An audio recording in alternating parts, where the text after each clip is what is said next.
Three sisters, one village, one night that changed everything. In 2013, a quiet town of Bhandara in Maharashtra was jolted awake by a nightmare.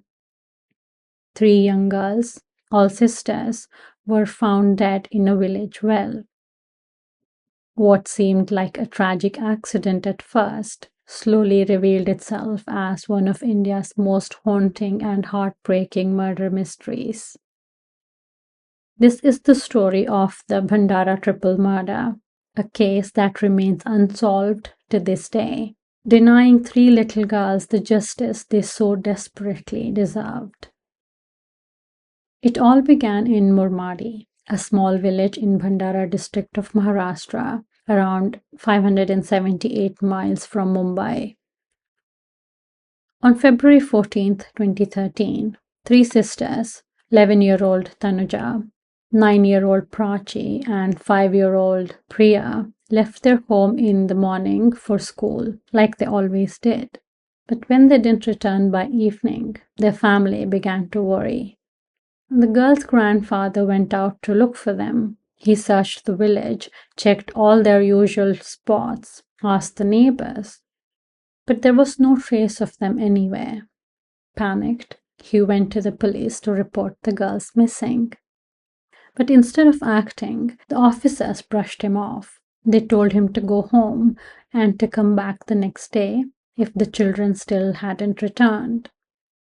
3 missing minors, and that was the response. Later, the girl's mother would recall how that evening some of their friends dropped off the girls' school bags at their home. At first, she wasn't too alarmed. She thought maybe the girls were playing nearby and would return when they got tired or hungry. But when it got dark and there was still no sign of them, the family knew something was wrong. Their grandfather searched again that night, but nothing. He went back to the police station, desperate for help, but again he was turned away. The next few days were filled with fear, confusion, and helplessness. Then, on February 19th, 5 days after they disappeared, a farmer made a terrible discovery.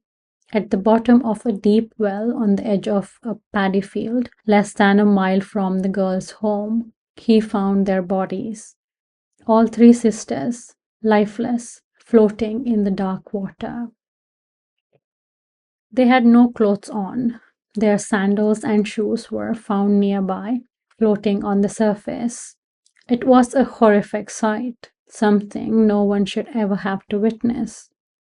But even then, the authorities were slow to act. Despite everything, the police initially treated the case as a possible accident. Some even suggested suicide. The villagers were outraged. They refused to stay silent. Protests erupted. Crowds blocked the main highway. People demanded answers. And under pressure, the police were finally forced to take the case seriously. 2 separate autopsies were conducted, first locally and then at Nagpur Medical College. The findings changed everything. The report showed clear signs of foul play. The girls had injuries indicating sexual assault. One of them had bruises that showed she had fought back. All 3 had marks that pointed to violence. And yet, the official documentation was inconsistent. There were gaps, conflicting notes on timing, injuries, and cause of death. But there was one detail that stood out. There was no water in their lungs, which meant they hadn't drowned. They were already dead when they were thrown into the well. That detail alone shattered the idea that this was some tragic accident. Still, the investigation struggled. It had rained on February 15th, the day after the girls went missing. Any footprints, tire marks, or traces at this scene had been washed away. What could have been a crucial evidence was gone. At the scene, they found chocolate wrappers and empty liquor bottles near the well, but there was no direct link to any suspects.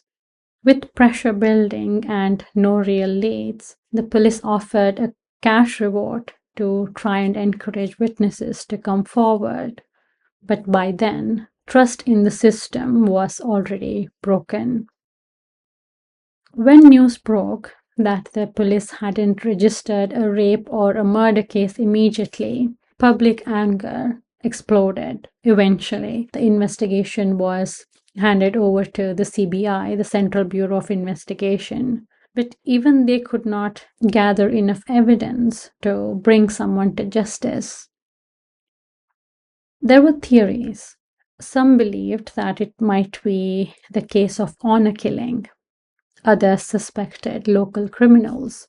There was a story that Tanuja, the eldest, had gone to her younger sister's school that afternoon and convinced them to leave with her.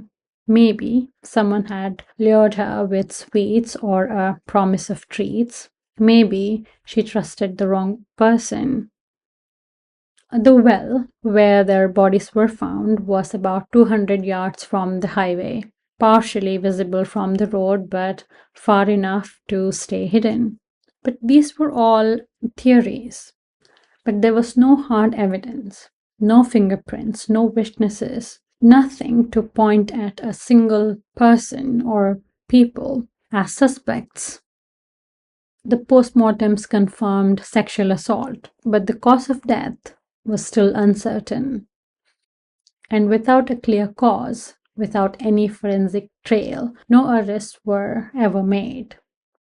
Over time, suspicion began to fall back on the family. People whispered things. Questions were raised about the girl's mother, Madhuri. There were cruel rumors about her health, suggestions that she was HIV positive. People questioned her character, her parenting, even speculated that someone in the family might have harmed the girls. All of this without a shred of proof. Madhuri believed that because she was a widow, the police hadn't taken her seriously, that if her husband had been alive, things might have been different. It's hard to argue with that fact. The case sparked national outrage.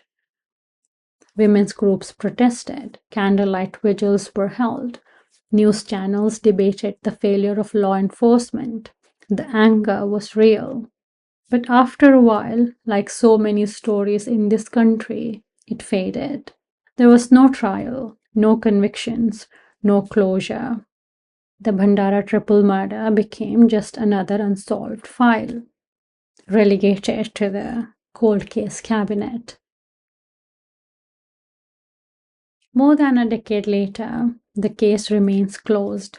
The CBI cited lack of evidence, but many believe this was a failure at every level. From the moment the police turned the family away to the final report that gave up without answers. 3 sisters, 3 lives taken far too soon. And somewhere out there, whoever did this is still free. This is why stories like these must be remembered, because even if justice never comes for Tanuja, Prachi, and Priya, their names deserve to be spoken, their story deserves to be heard, and silence should never be the end.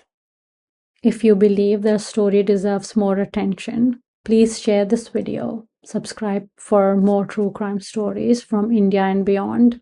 Let's make sure the forgotten voices are never left behind. Remember, justice delayed is justice denied. Thank you for watching. I'll see you in the next one.